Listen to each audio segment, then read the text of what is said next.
เนื่องในโอกาสการเฉลิมฉลองวันสร้างตั้งกองพันใหญ่กองอากาศ641ครบรอบ43 ปีกองพันใหญ่กองอากาศ641ได้รับการประกาศสั่งตั้งขึ้นอยู่ที่บ้านซ้ำเกตเมืองศรีโคตรตะบองนครหลวงเวียงจันทน์ในวันที่24มิถุนายนปี1983ถึงวันที่24มิถุนายนปี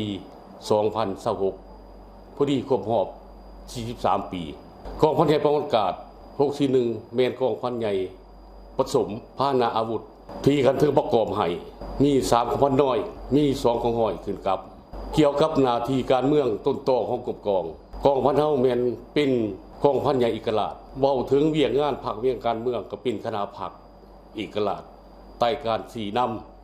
นำพาเด็ดขาดโดยกงหอบด่านจากคณะพรรคกระทรวงป้องกันประเทศก็คือกรมใหญ่การเมืองกองทัพระยะผ่านมากลุ่มกองของเฮาได้สืบต่อปฏิบัติและปินออมตาม4นาทีใหญ่26แผนงานที่คณะพรรคกระทรวงป้องกันประเทศวางออกเว้าถึงเวียงงานการเมืองของเฮาได้เอาใจใส่ศึกษาอบรมการเมืองนำพาแนวคิดให้พนักงานสมาชิกพรรคหลังรวบแต่ละสหายเสื่อมซึมต่อแนวทางการเมืองของพรรคในแต่ละระยะผู้ได้หน้าที่การเมืองต้นตอของกลุ่มกองจากนั้นได้แต่งตั้งคณะพรรคลงก่อสร้างหากฐานการเมืองกลุ่มกองและมอบหมายหน้าที่การเมืองให้กลุ่มกองลงก่อสร้างหากฐานปฏิชนอำนาจการปกครองท้องถิ่นอยู่ในขอบเขตกลุ่มกองตั้งทัพให้มีความสงบปลอดภัย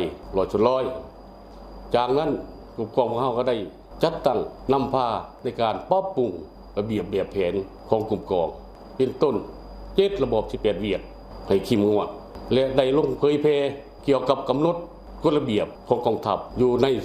299มาตราก็ได้เผยแพร่ให้พนักงานนักรบตัวกลุ่มกองรับผู้อย่างทั่วถึงเพื่อสืบต่อปฏิบัติเกี่ยวกับระเบียบแบบแผนของกองทัพก็คือของกลุ่มกองวางออกจากนั้นได้อบรมหัดเอบการเมืองการทหารพลาธิการเทคนิคแต่ละปีตามแผนการอบรมของกรมอบรมกรมจัดการธิการวางออกและตามแผนการอบรมประจำปีของกรมกองเฮ็ดให้พนักงานนักรบพนักงานวิชาเฉพาะกำได้พาหนะอาวุธที่กันถึงประกอบให้พร้อมกันอบรมหัดเอบเป็นประจำให้มีความสำนิสำนานเหตุจังหวะของแก้วนำใส่พาหนะอาวุธให้นับมีคุณภาพสูงขึ้นท้ายนี้เอาเองต่างหน้าให้คณะพรรคคณะบัญชาการคนใหญ่641พร้อมด้วยพนักงานทำสิพรรคนักรบแต่ละสหายตัวของคนใหญ่641ขออวยพรไซอันประเสริฐให้แก่การนำภาครัฐการนำกระทรวงป้องกันประเทศจงมีสุขภาพเข้มแข็งมีความผาสุกจงสีนำพากองทัพประชาชนลาวให้เติบใหญ่